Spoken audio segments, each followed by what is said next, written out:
옆 사람하고 한번 인사할까요? 주님의 이름으로 사랑합니다.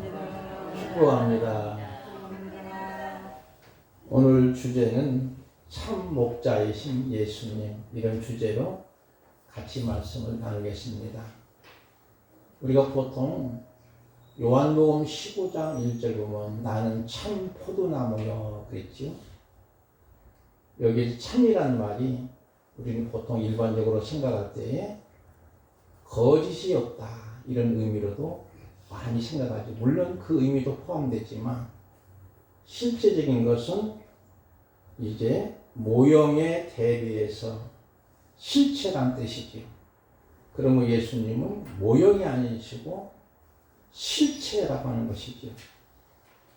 그래서 오늘 여기서 제가 일부러 목자이신 예수님 하고 하는 것도 물론 제목이 되겠지만 형용사를 붙여서 참자를 붙였습니다. 왜냐하면 우리 예수님 목자의 실체란 의미지요. 목자의 실체. 그래서 그런 면에서 엄밀한 의미에서 우리 사람들은 훌륭한 목회자라도 참 목자는 없다는 거예요.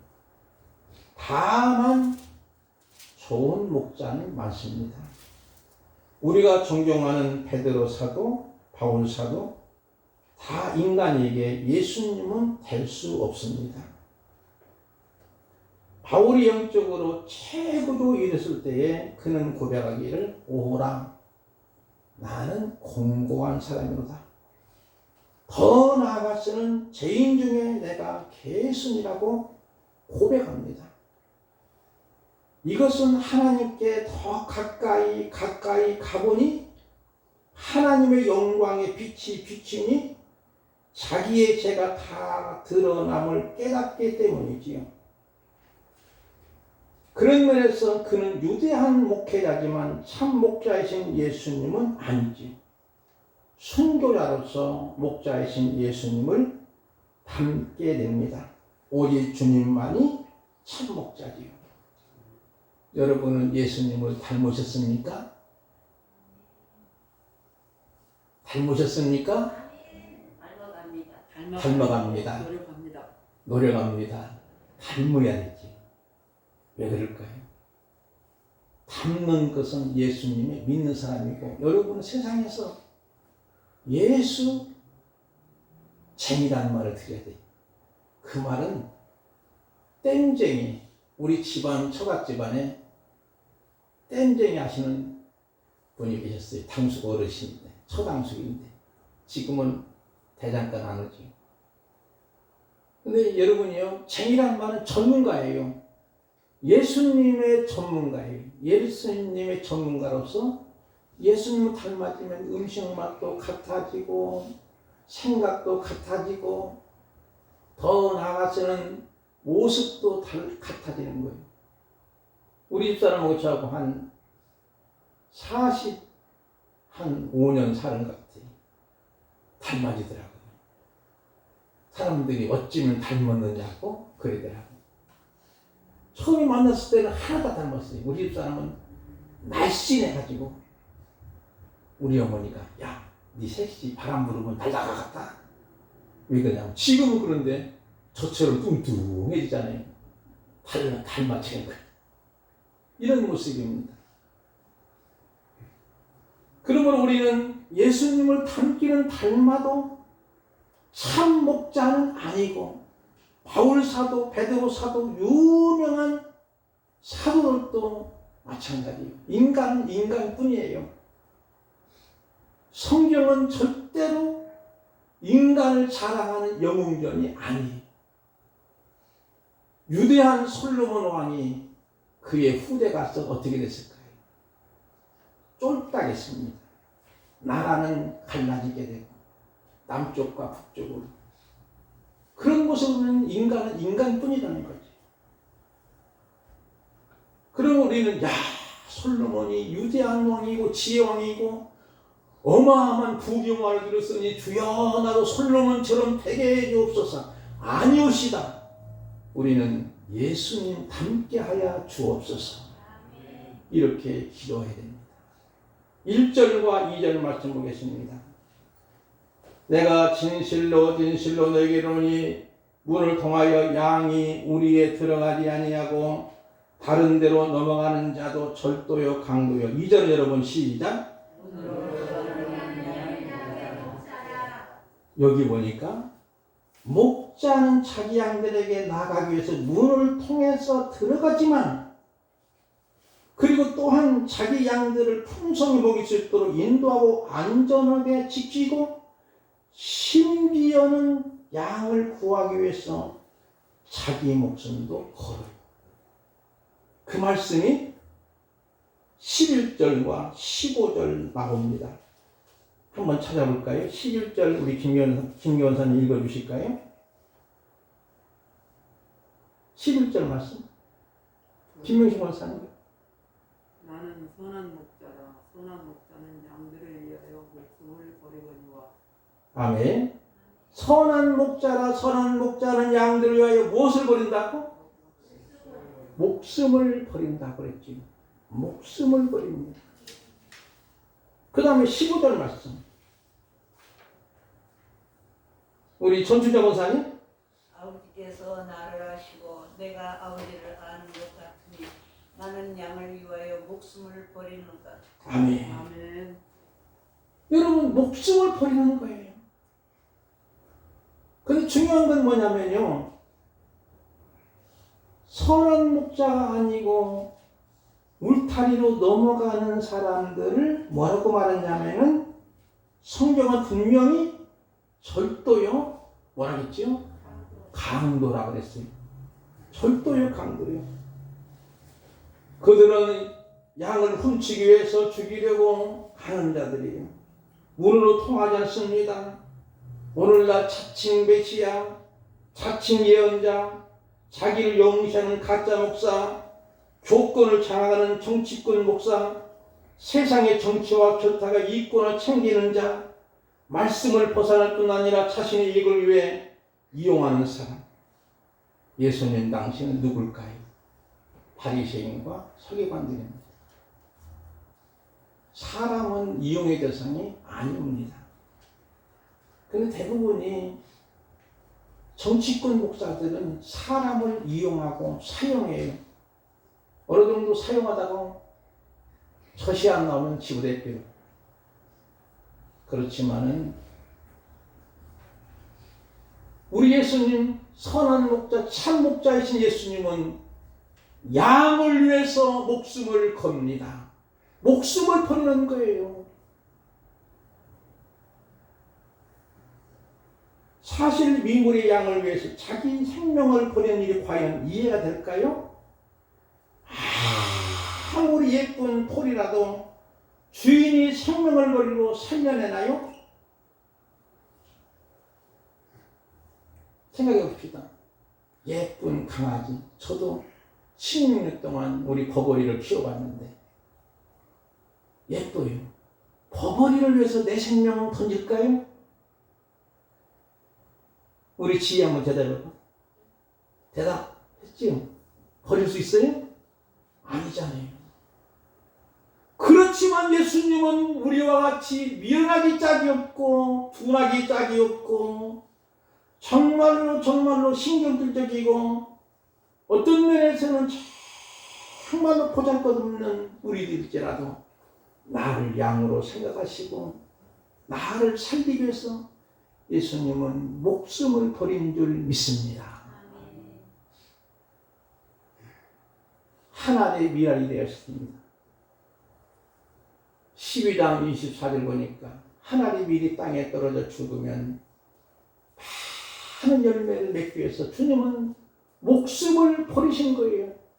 우리를 위하여 대신하여 십자가에 죽으시고 우리를 살리신 줄 믿습니다. 바로 이분이 목자예요. 참 목자예요. 선한 목자인 줄 믿습니다. 양처럼 겁이 많고 눈이 나쁘고 신경질적이고 또 내부로 더 위험이 상존한 양입니다. 그래서 밤이 되면 강도나 도둑들이 넘봅니다. 그리고 낮에는 훔에서 지친 양들이 표범이나 푸마나 사자들 이리떼들이 공격합니다. 이 같은 상황의 어리석은 양들이 도저히 이해할 수 없는 사랑으로 양 같은 우리를 주님은 살리신 거예요. 이미 이 같은 말씀이 구약에서 예고하고 있습니다. 그 말씀이 출애굽기 12장 7절과 23절 말씀을 우리 허욱자 권사님 읽어주실까요? 그 피를 양을 목을 집 좌우 물술주 안방에 인방에 바르고 여호와께서 애굽 사람들에게 재앙을 내리려고 지나가실 때에 문 인방과 좌우 물술주의 피를 보시면 여호와께서 우물을 넘으시고 멸하는 자에게 너희 집에 들어가서 너희를 치지 못하게 하실 것입니다. 아멘. 이 말씀을 우리가 너무 잘 아는 6월절 어린 양이 죽고 그 피를 선민인 이스라엘 백성들의 문지방에 문설주에 우설초로 피를 바를 때에 그 죽음의 천사가 그 선민의 집안에는 그냥 패스 오버되는 거, 그냥 지나가고 마는 거. 그러지만 양의 피가 발라지지 않는 애굽의 모든 가정은 장자가 죽고 심지어는 초태생 짐승도 죽게 되는 거예요. 어린 양에 흘린 피로 말미암아 살려되는 거예요. 그것이 이미 벌써 6월절에 있었던 사건입니다. 사랑하는 성도 여러분이요. 그래서 선한 목자라시면서 또 양의 문이라 하신 거예요. 7절 말씀 볼까요? 그러므로 예수께서 다시 이르시되 내가 진실로 너에게 말하니 나는 양의 문이라. 아니 선한 목자라고 해놓고 또 양의 문이라고 이렇게 말씀하시는데 어떻게 두 가지 동시적으로 하는가? 여러분이요 뒷모습 보면은 그림이 나오죠. 사진이 나오는데 그림이거든요. 목자가 지팡이 들고 양을 지키는 거예요. 근데 그 우리 안에는 내 집에 있는 양만 있는 것이 아니고 여러 집에 있는 양들이 거기에서 공동체 생활해요. 아침이 되면 주인이 와서 양의 이름을 불러요. 똑순아 매 하고 달려가요. 주인의 음성을 다 알아듣는 거예요. 밤새도록 이 목자는 양을 지팡이 짚고 강도가 오든지 이리때가 오든지 표범이 오든지 지키고 있는 그런 모습이지요. 그래서 집집마다 맡긴 양들을 지키는 목자가 문 앞에 지팡이 잡고 밤새도록 앉아 지키며 강도, 도둑, 맹수들의 공격에 양을 지키기 위해 선한 목자는 목숨을 거는 거예요. 그러나 싹군 목자는 고용된 거예요. 자기가 감당할 수 없을 때 자기 생명을 위해서 도망가는 거 책임을 묻지 않는 거예요. 근데 우리 보통은 일반적으로 싹군 목자 아주 나쁘게만 말해요. 근데 그 당시 시대적 배경을 보면은요 평범한 문화입니다. 왜냐하면 자기 생명이 양보다 귀하거든. 왜냐하면 고용된 사람이기 때문에. 생각해 봅시다 여러분요. 강도로 생각해서는 안 돼요. 도덕으로 생각해서 안 돼요. 그냥 양을 지키다가 자기 생명에 위협이 있으면은 도망가 버리는 거예요. 양을 지키다. 왜냐하면 고용된 사람이기 때문에. 품삯을 하루 일당 받고 일하는 사람이기 때문에. 만약에 여러분이요 하루 일용직 노동자가 일하다가 어떤 위험에 처했어요. 그러면 그분이 목숨을 걸고 그 일을 끝낼까요? 아니면 도망갈까요? 빨리 대답하세요. 목숨을 걸고는 못해요. 왜냐하면 내가 하루 품삯을 못 받을지라도 자기 생명이 소중하기 때문에 빨리 달아나는 것이 상책인 거예요. 마찬가지예요. 그래서 여러분이 여기서 싹군 목자를 나쁘게만 평하서는 안 되고 강도나 절도로 평하지 마세요. 그냥 품꾼이라고만 생각하시면 되는 줄 믿습니다. 비유로 말씀하시는 거 아닙니까? 비유로 말씀하시는 거잖아요. 이제 나중에 말씀 끝나고 나서 얘기해 주시면 좋겠다. 비유가 그래서 여러분요, 강도와 절도와 여기 싹군과 목자는 다 차이가 있지요. 자, 그러면 3절과 5절 말씀은 우리 김장로님 한번 읽어주실까요? 김양선 장로님. 움직이는 그를 위하여 문을 열고 양은 그의 음성을 듣나니 그가 자기 양의 이름을 각각 불러 인도하여 내느니라. 타인의 음성을 알지 못하는 고로 자기 양을 다 내온 후에 앞서가면 양들이 그의 음성을 아는 고로 따라오되 타인의 음성은 알지 못하는 고로 타인을 따르지 아니하고 도리어 도망하느니라. 아멘. 자, 여기서 봅시다. 움직이는 그를 위해 문을 열고 양은 그의 음성을 듣는다. 여러분이요, 목자의 음성, 주인의 음성을 양들은 들어요. 근데 만약에 여러분이요, 양이 팔려가지고 주인이 바뀌었어요. 그럼 어떻게 될까요, 여러분? 주인의 음성을 알아들을까요? 못 알아들을까요? 알아듣지 못하냐? 그러면 훈련을 시킵니다. 그 당시 중동의 독특한 문화를 생각할 수 있는데, 주인이 양을 사오면 약 14시간 동안 금식시키고, 양이 배고파 짜증을 내고 소리를 지르고 머리도 박기도 하고, 그 허기를 채우기 위해서 온갖 감각을 통해서 기다리다가 지칠 때 음식을 주면서 이름을 불러준다 합니다.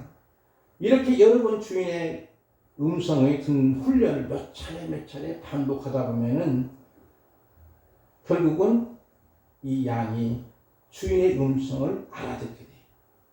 우리가 찬송가도 주의 음성을 내가 들으니 바로 주님의 음성을 듣게 되고, 그래서 주인이 이제 바뀐 주인이 훈련시킨 다음에 아까 말씀드린 것처럼 양 이름이 만약에 똑소나 하면 그때서 양이 음해가지고 양 따르는 거예요. 그리고 자기 양들의 이름이 다 있어요. 너는 말소니, 너는 똑소니, 뭐 하여튼 뭐 이런 이름을 주면 그렇게 부르면은 주인이 부르면 따라와요. 그리고 주인 따라서 참 뭐 푸른 초장 10만원 물가로 쭉 주인이 인도하시는 거예요. 그게 바로 주인과 목자의 관계입니다. 마찬가지로 여러분도 우리 예수님이 나의 주인이라면 주님의 음성을 사모하게 됩니다. 믿습니까? 그러나 중요한 건 뭐냐면요, 주님의 음성을 외면하는 거예요. 아이고, 목사님 오늘 또 설교하네. 설교로 생각하지 말고 하나님의 말씀으로 듣게 되는 줄 믿습니다. 목마른 사슴이 시냇물 찾기에 내 영혼이 주를 찾는 갈급한 심령이 있어서 우리가 이 험난한 세상 속에서 하나님 앞에 나와 예배하고 기도하고 말씀 듣고 찬양하는 것이 너무나 행복하고 기쁜 거예요. 물론 우리가 이 땅에 살아갈 때 고달픕니다. 힘들 수 있어요. 왜냐하면 세상은 우리를 미워하는 거예요. 우리가 예수 잘 믿을수록 세상이 우리를 미워하고 박해하고 겁박하고 압박하는 거예요. 젊은이들이 특히 직장 생활할 때도 믿지 않는 동료들같이 식사하고 나서 야, 오늘 한잔 하자. 한잔 하고 나면 또 2차 가자. 3차 가자 하면은 그 분위기에서 그냥 갈 수도 있어요. 그러나 거기에 대해서 가지 않으면 상당히 압박입니다. 부장이 압박하든지 과장이 압박하든지 그런 시대 속에 우리가 살아가는 거예요. 그러나 너희를 미워하는 곧 나를 미워한다고 주님이 말씀하신 것처럼 그래도 우리는 주님의 음성을 듣고 그 음성을 쫓아서 갈 때만이 그 길이 협정할지라도 그 길이 좁은 길일지라도 그 길이 생명의 길인 줄 믿습니다. 복 있는 사람은 악인의 길을 쫓지 않습니다. 죄인의 길도 서지 않습니다. 오만한 자리에 앉지도 않는 거예요. 오직 여호와 율법을 주야로 묵상하는 자로다고 성경은 말씀하고 있는 거예요. 성도는 오직 예수님만이 유일한 구원의 문이며 구원자이심을 자연스럽게 압니다.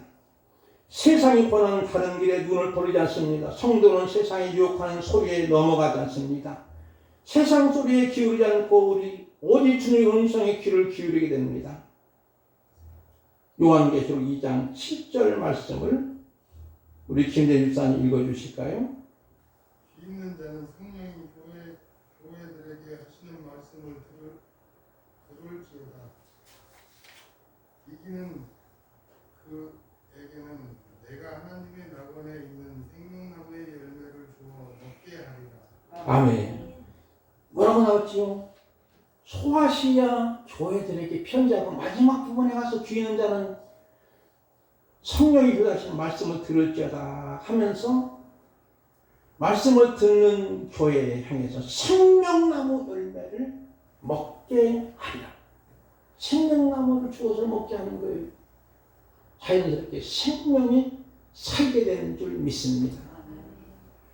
그 다음에 더 나아가서 요한계시록 2장 21절 제가 읽어드리며 귀 있는 자는 성령이 교대하시는 말씀을 들을 자 이기는 자는 둘째 사망에 해를 받지 않으리라. 여기도 죽음이 없다고 말씀합니다. 우리의 영생은 뭘까요? 시간적인 연장이 아니에요. 영원히 산다 보니까 막 무궁무진하게 오래 사는 거 이걸로만 생각하지 말고 언제나 하나님과 잇대어 살아가는 삶인 줄 믿습니다. 그러게 이 험난한 세상 속에서도 행복한 성도가 되는 줄 믿습니다. 그러므로 우리는 생명 얻고 더 풍성하게 더 이 풍성한 영생의 삶을 주시는 거지요. 언제나 생명의 비전을 가지게 삽니다.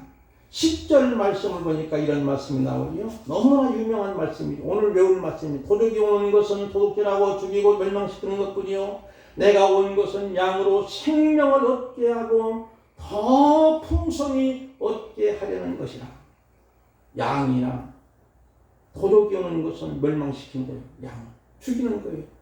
예수님 오신 것은 나에게 생명을 주시고 그 생명을 더 풍성케 하시는 거예요. 이 은혜가 저와 여러분에게 분명히 있는 줄 믿습니다. 그래서 우리 예수님은 17절 말씀 보니까 내가 내 목숨을 버리는 것은 그것을 내가 다시 얻기 위함이니 무슨 말일까요? 내가 목숨을 버렸지만 다시 예수님이 사신다고 하는 거예요. 이런 의미예요. 그러므로 우리는 기독교 영성은 죽고 사는 영성입니다. 살고자 하면 죽는 것이고 죽고자 할 때 산다고 하는 말씀을 우리가 종종 듣지 않습니까?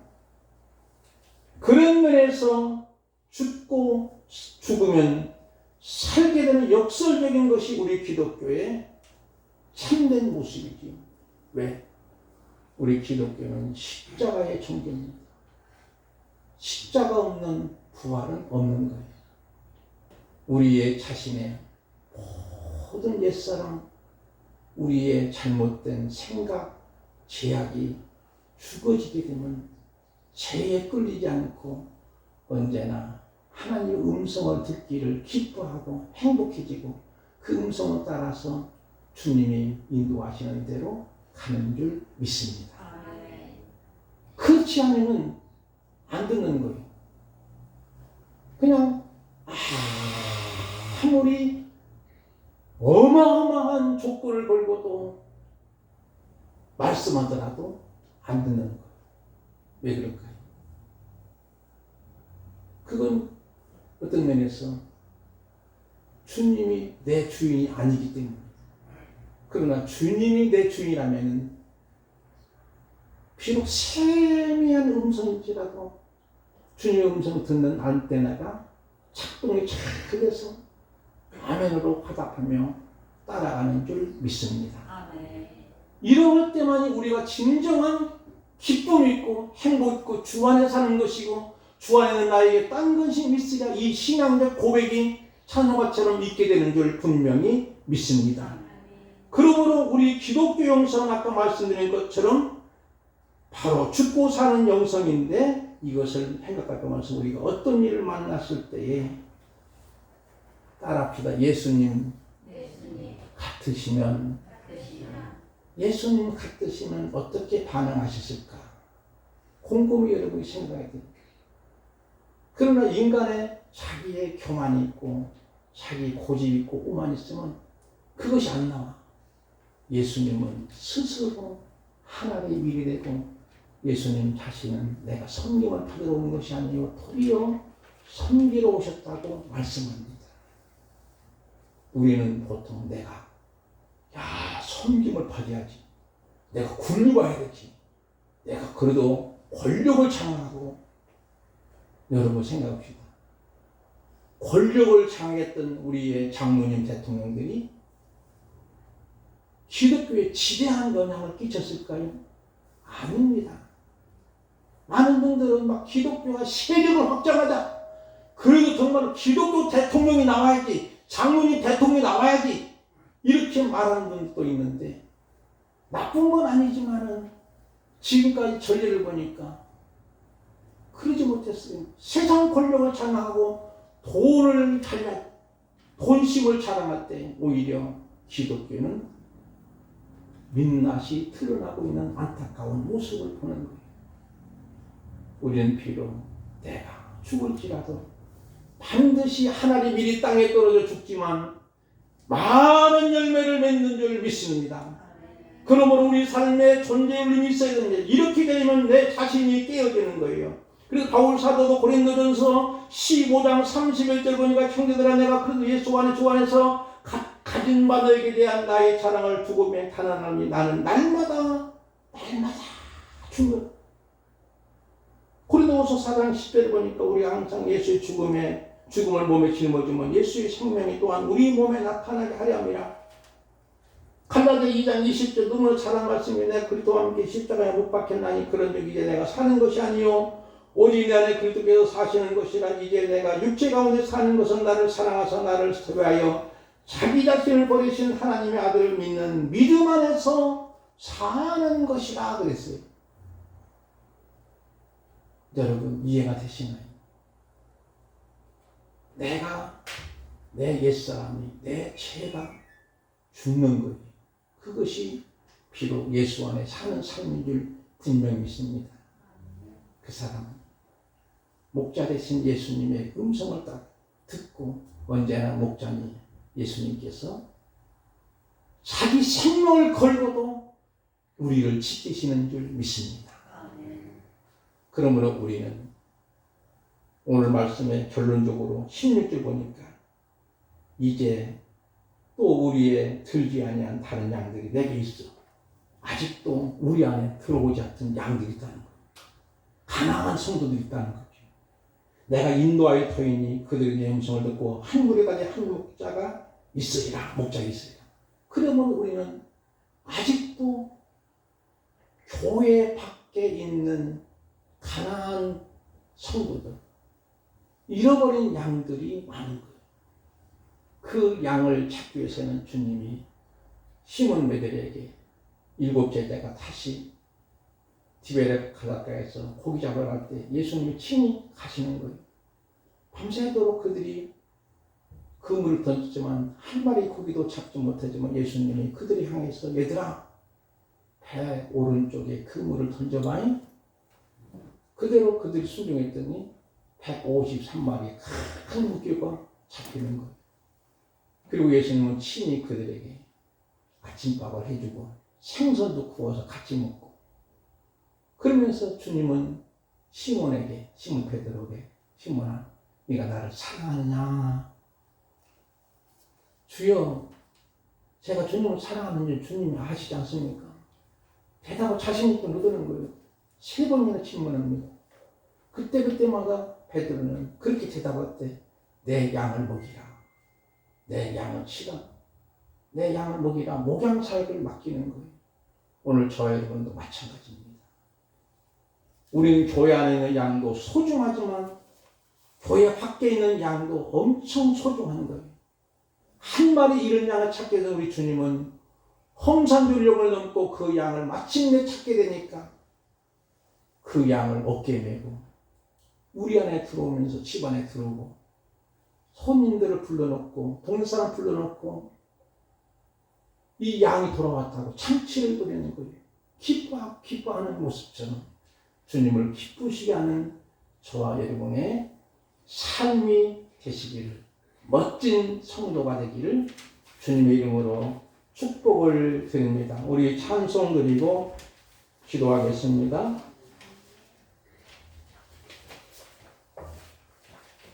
찬송가 569장